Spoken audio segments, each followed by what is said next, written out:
This video only expresses my knowledge and experience with wheelies and is merely meant to be supplemental.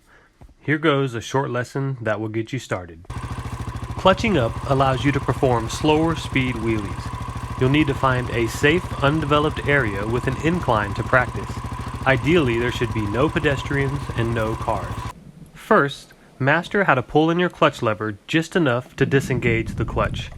I recommend using 2 fingers on the lever so you can maintain grip on the handlebar during wheelies. You should know how much lever action you need just to free the transmission from the engine. You only need to pull in the lever so much that the engine will freely rev.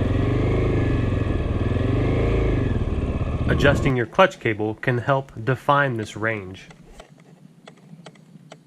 Second, learn how to increase revs and quickly yet smoothly engage the clutch. You don't want to spend a lot of time on the clutch when releasing.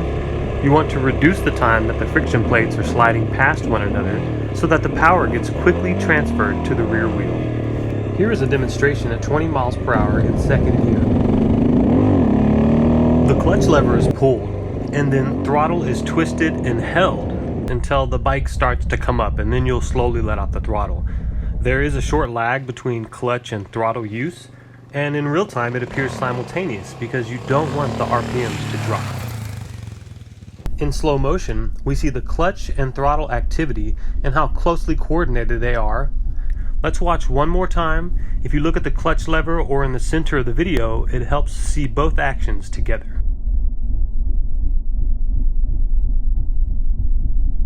Just keep in mind that the throttle is always your safety net for bringing the front end down while learning.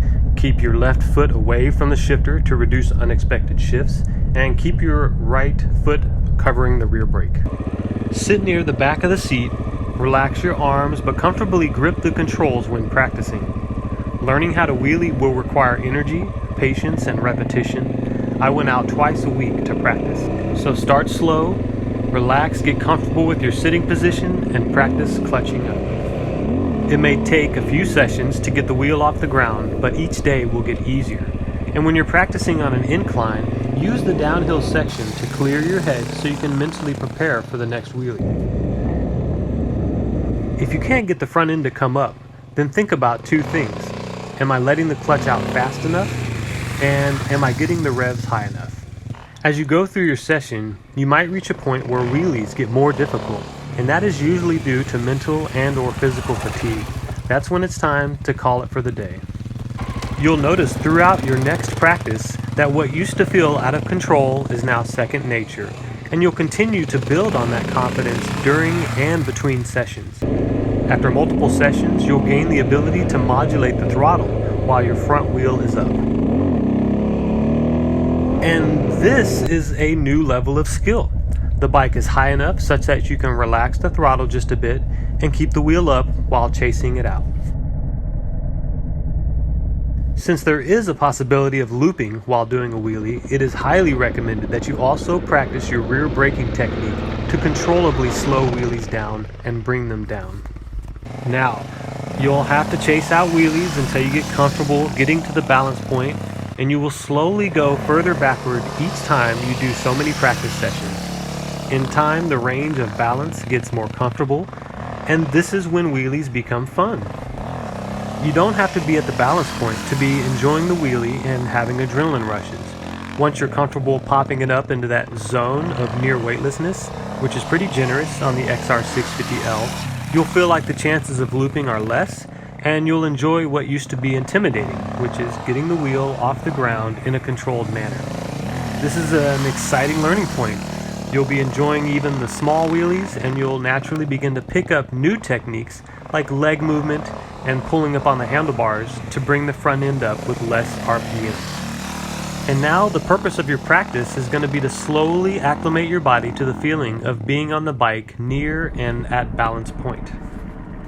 So although I wanted to learn balance point and rear brake coordination first, I ended up learning how to shift mid-wheelie first, which is not recommended because of the risk of looping.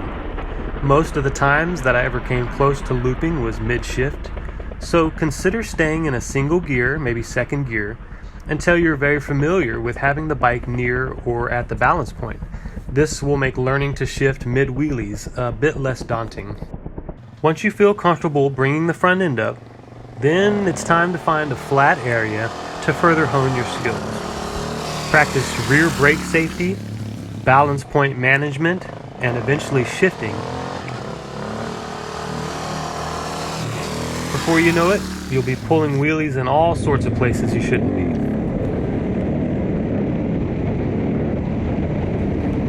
Here's just a final message. It is important that you don't overdo it, especially on your first few sessions. Go hydrated and with good energy. Check your tire pressure and read about lowering your tire pressure to help stability during wheelies. The point of safely learning how to do wheelies is to learn without crashing, so have patience when practicing.